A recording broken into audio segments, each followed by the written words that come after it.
Setelah heboh penggeledahan di rumah mantan pejabat MA Zulfikar dengan temuan uang nilainya nyaris 1 triliun rupiah dan 50 kilogram emas, kini modus hakim tumpuk uang di rumah kembali dibongkar Kejaksaan Agung di rumah tersangka Hakim Ali Muhtarom di Jepara, Jawa Tengah.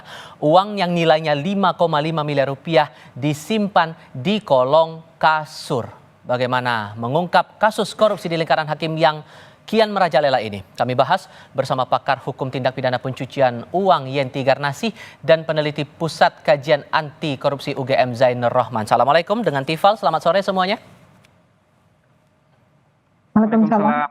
Selamat sore. Terima kasih semua sudah bergabung bersama kami. Kalau betul kemudian ini modus lama, Mas Zainur, aparat terkesan kecolongan lagi kah bahwa ada temuan uang disimpan di rumah, cash pula jumlahnya sebesar itu?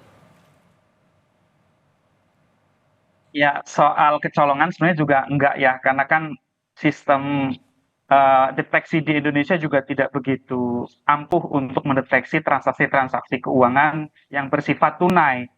Memang kalau beli uang tukarnya di money changer, mereka punya kewajiban untuk lapor PPATK. Tetapi kan kalau misalnya kemudian uang asing itu ditumpuk, kemudian digunakan untuk menyuap, kan kemudian juga berada di bawah radar.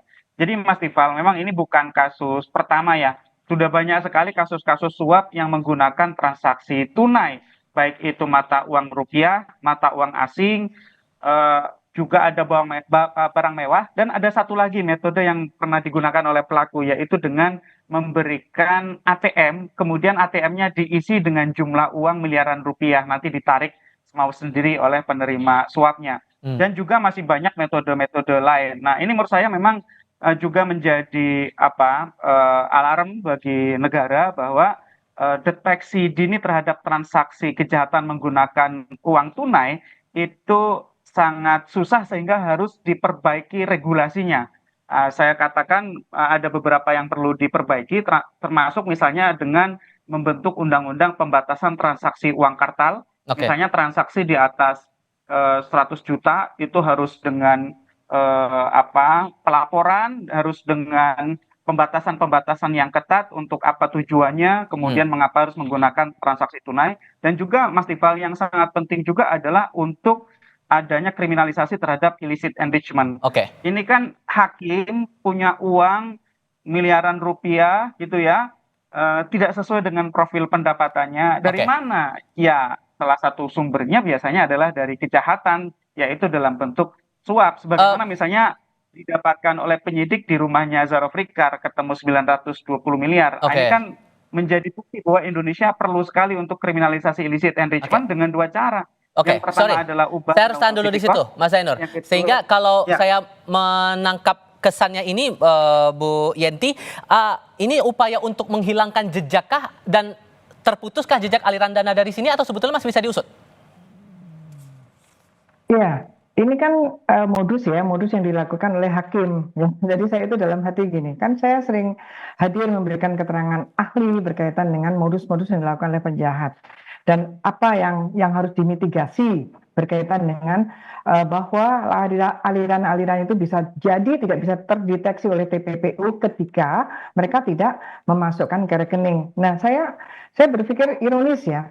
Jadi hakim atau pengadilan yang mendengarkan penjelasan itu bukannya untuk bagaimana dia melakukan praktek pengungkapan, malah dia pakai sendiri gitu ya. Dalam hati saya begini, Mas Zainur, berpikir, ini gimana saya memberikan kisi-kisi ini bukannya untuk mereka lebih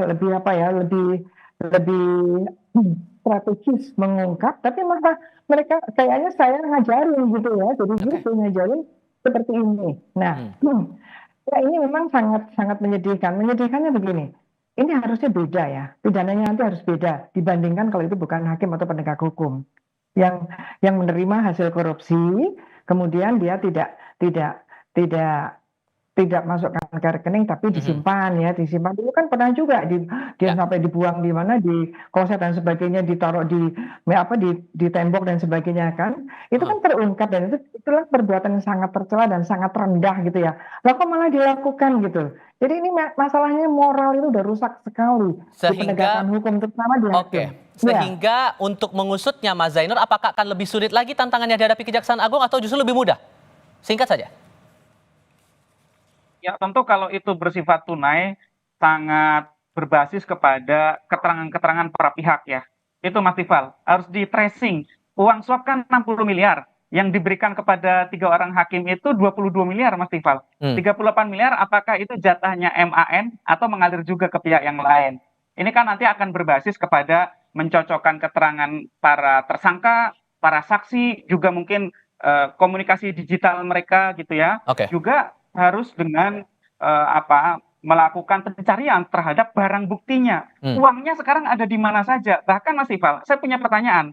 5,5 miliar itu memang sudah yakin itu uang suap untuk kasus ekspor CPO. Oke. Apakah tidak tertutup kemungkinan itu adalah uang suap untuk perkara lain? Itu sendiri juga Sehingga harus dipastikan. Bu Yenti bisa lacak kemana lagi nih kira-kira menurut Anda? Singkat saja, Bu.